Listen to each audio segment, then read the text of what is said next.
wondered how science and technology started in the Philippines? Well, in this video, we will tell you the history of science and technology here in our country.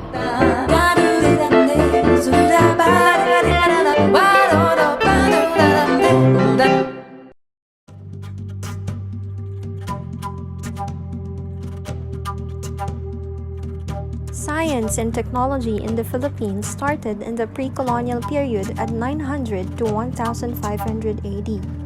Its traces were found at archaeological finds. Early Filipinos engaged in methods of creating fire, herbal medicine, arts, and even their own writing system. Mananggol, a jar served as a form of art to express their emotions and as a food storage back then.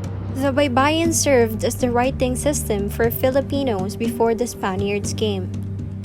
Filipinos also engaged in weaving, shipbuilding, farming, and mining.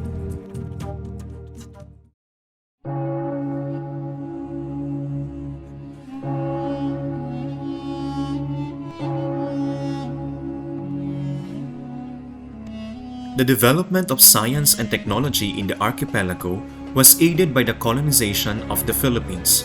The Spanish established scientific institutions and implemented formal education. The establishment of parish schools allowed for the teaching of music, reading, writing, math, and religion.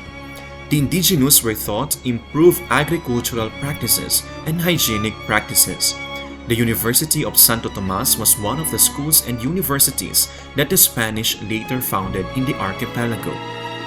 According to the accounts of Spanish priors in the 1580s, astronomy was already understood and used. The reports also list the constellations' regional names, such for example, Balatik for Ursa Major and Moroporo for the Pleiades. In the Philippines throughout the Spanish colonial era, particularly in the later years, the study of medicine was prioritized.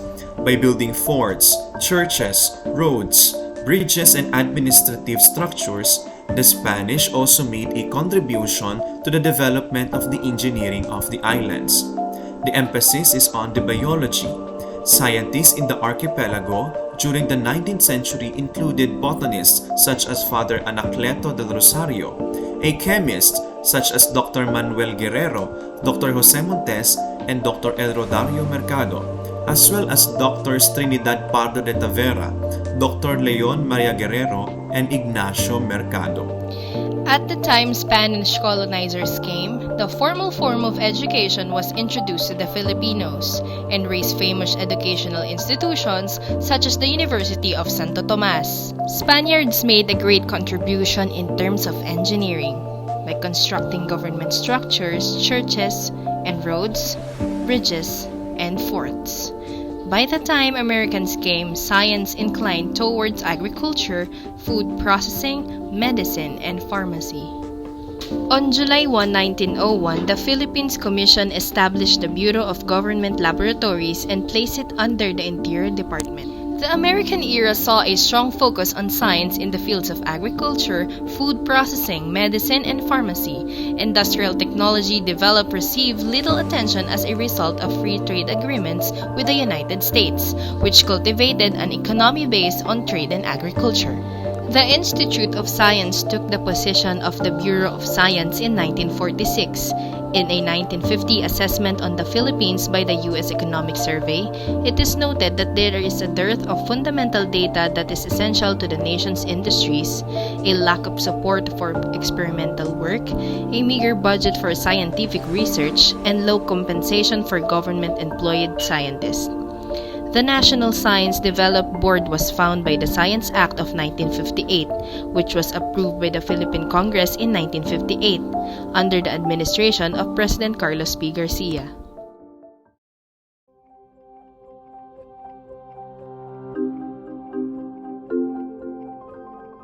Science was given increasingly more priority during the regime of Ferdinand Marcos. In his two terms as a president and during martial law, he passed many laws promoting science and technology.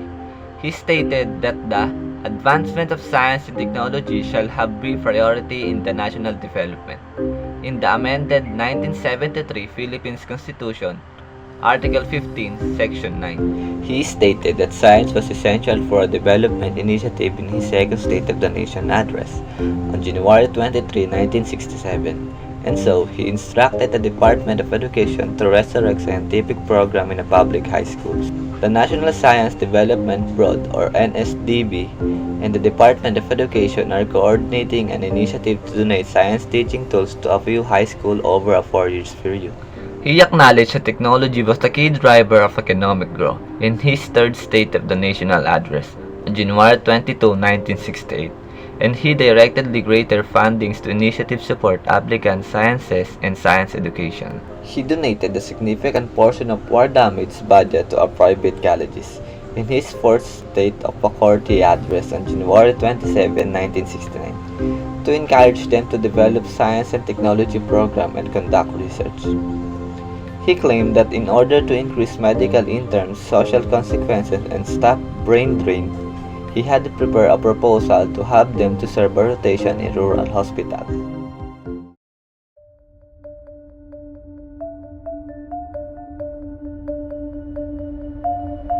The National Science and Technology Authority was superseded by the Department of Science and Technology in 1986, while Corazon Aquino was president, giving science and technology a role in the cabinet.